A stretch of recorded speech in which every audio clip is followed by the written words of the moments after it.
ఎంత మోసం అంటే ఎంత భయంకరమైన మోసం అంటే ఈరోజు కాంగ్రెస్ పార్టీ ప్రభుత్వం చేసిన మోసం తలుచుకుంటే ఇవాళ ఏం చేయాలో కూడా అర్థం కాదు.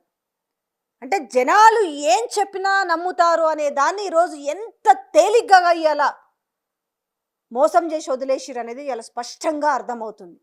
ఇదిగో మేమిస్తున్నాం, ఇదిగో మేమిస్తున్నాం, 42% కట్టుబడి ఉన్నాము, మేము ఏదైతే కామారెడ్డి డిక్లరేషన్లో చెప్పినామో దానికి కట్టుబడి ఉన్నామని చెప్పి కాకమ్మ కబుర్లు చెప్పి ఇవాళ చల్లగా జార్చుకున్నారు.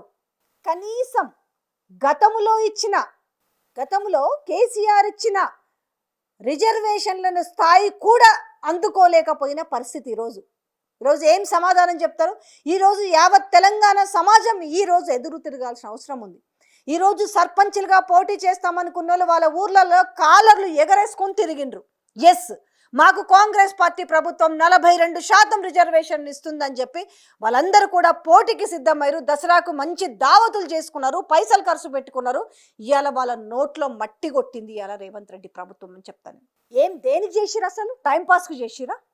160 కోట్లు పెట్టేసి 160 కోట్లు ప్రజల సొమ్మును పెట్టి ఇంటింటి సర్వే చేసి కుల గణన సర్వే చేసినామని చెప్పారు కదా. నేను ఆ రోజే చెప్పిన ఒట్టి బక్వాస్ సర్వే అని నా దినమే చెప్పిన. అట్లాంటిది ఈరోజు ఏమైంది? ఉత్తుత్తి సర్వేనే కదా. వాళ్ళ ఏ రకంగా ఆడుకుంటున్నారు అంటే ప్రజలను కూడా నమ్మబలికే విధంగా మేము సిద్ధంగా ఉన్నాం 42% రిజర్వేషన్ అని చెప్పి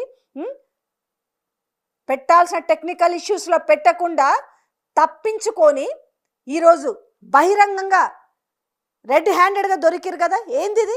ఓవరాల్గా ఒక 5 ఆదిలాబాద్ చూసుకుందాం, మొత్తం ఉన్న గ్రామ పంచాయతీలన్నీ 473 ఉంటే ఇందులో బీసీలకు అలాట్ చేసింది ఎంత? 23. నేను మీకు అది డిస్ప్లే చేస్తాను, చాలా క్లియర్గా చూసుకోండి. ఈరోజు మోసం కాస్త బట్ట బయలవుతుంది. కొత్తగూడెం అయితే 0, అసలు బీసీలో లేరా కొత్తగూడెంలో? మొత్తం గ్రామ పంచాయతీలు 471 ఉంటే 0. దాని తర్వాత హనుమకొండలో 210 ఉంటే 45, గద్వాల్లో వచ్చేసి 255కు 70, జగిత్యాల్లో 385కి 98, జనగాంలో ఇట్లా మీకు లిస్ట్ ఆఫ్ ది చూసుకుంటే మీకు 0 ఉన్నాయి కూడా చెప్తే ఎవరు లేరా? 17% తగ్గించరు అని అంటే అసలు బీసీలు తగ్గిపోయినరా? ఓవరాల్గా చూసుకుంటే మొత్తం వచ్చేసి పర్సంటేజ్ ప్రకారం మనం చూసుకుంటే ఉన్నది ఎంత అంటే టోటల్గా ఉన్నాయన్ని 12,735 కాను ఎంత కేటాయించింది? ఎంత బీసీలకు? 2,176 అంటే 17.87%. గతానికి దీనికి కంపేర్ చేయండి.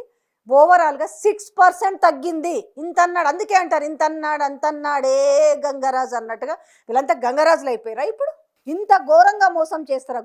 కులగణన చేసినాము అని ఆయన అక్కడ రాహుల్ గాంధీ ఆయనకి ప్రశంసించడమని దానికోసం వీళ్ళు చాలా గొప్పగా చెప్పుకొని కులగణన చేసిర్రు అని చెప్పేసి నేను ఈ మీటింగ్కి రాలేకపోయినానని ఆమె సోనియా గాంధీ ఒక లేఖ రాస్తే ఇది నాకు అసలు మామూలు ఆస్కార్ కంటే లేకపోతే ఈయన పద్మభూషణ్ పద్మవిభూషణ్ లేకపోతే లైఫ్ టైం అచీవ్మెంట్ అనేలాగా చాలా గొప్పలు చెప్పుకున్న వ్యక్తి ఈరోజు ఏం సమాధానం చెప్తారు? ఇంత దారుణంగా మోసం చేసిరు ఈరోజు బీసీ సమాజాన్ని. కానీ ఈరోజు దీని గురించి నోరెత్తరు. కానీ దేని గురించి? ఈరోజు పున్నా కైలాష్ నేతకు సంబంధించి డీసీసీ అధ్యక్ష పదవి వస్తే కోమటిరెడ్డి వెంకటరెడ్డి ఎట్లట్లిస్తారు, నన్ను వ్యక్తిగతంగా తిట్టిరన్న దానికి మాత్రము ఈరోజు ఇంత బగ్గుమంటున్నారు కదా ఒకరిద్దరు. మరి దీని మీద ఎందుకు మాట్లాడతలేరు? అది వాళ్ళిద్దరి మధ్యలో వ్యక్తిగతమైన ఇష్యూ. ఎందుకు అనంటే అక్కడ ఇంతకుముందు ఎస్టీ సామాజిక వర్గానికి చెందిన శంకర్ నాయుడు డీసీసీ ప్రెసిడెంట్, ఆయనకు దాని తర్వాత గుర్తించే కదా ఆయనకు ఎమ్మెల్సీ వచ్చింది. మరి దీన్ని ఎందుకు గొప్పగా చూడలేదు?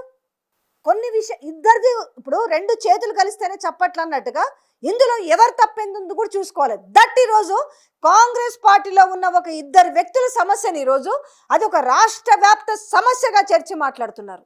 ఇవాళ ఎంత పెద్ద ఇష్యూ! తడి గొంతులతోటి గొంతులు కోసారు. ఎంత దారుణమైన విషయం చెప్పండి.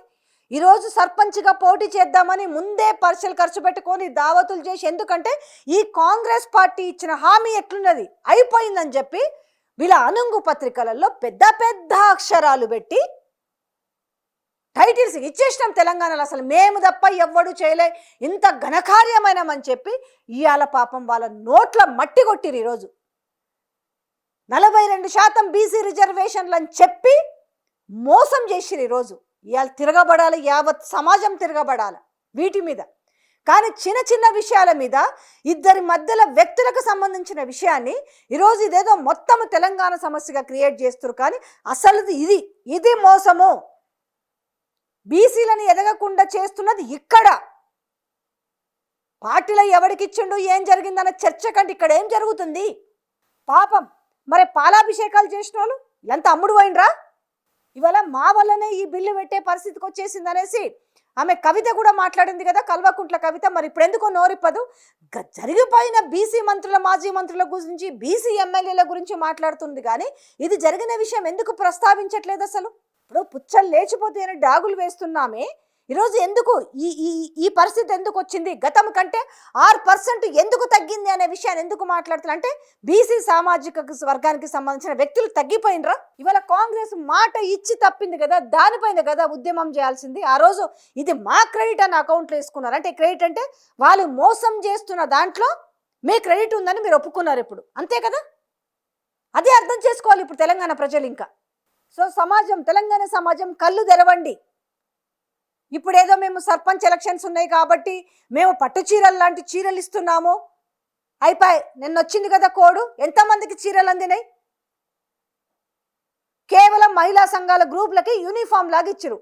యావత్ రాష్ట్రంలో ఉన్న మహిళలందరికీ మీన్స్ కనీసం రేషన్ కార్డు ఉన్న మహిళలందరికీ చీరలు అందినాయా? ఎక్కడ ఏది అవసరమో అక్కడ మాత్రమే చేస్తుంది. ఏ రకంగా యావత్ తెలంగాణ సమాజాన్ని మోసం చేస్తుంది, చేయబోతుంది అనేది రేపు నిలబడే అభ్యర్థి కావచ్చు, ఆ అభ్యర్థికి ఓటు వేసే ప్రజలు కూడా ఈరోజు ఆలోచించుకోవాల్సిన అవసరం ఎంతైనా ఉంది.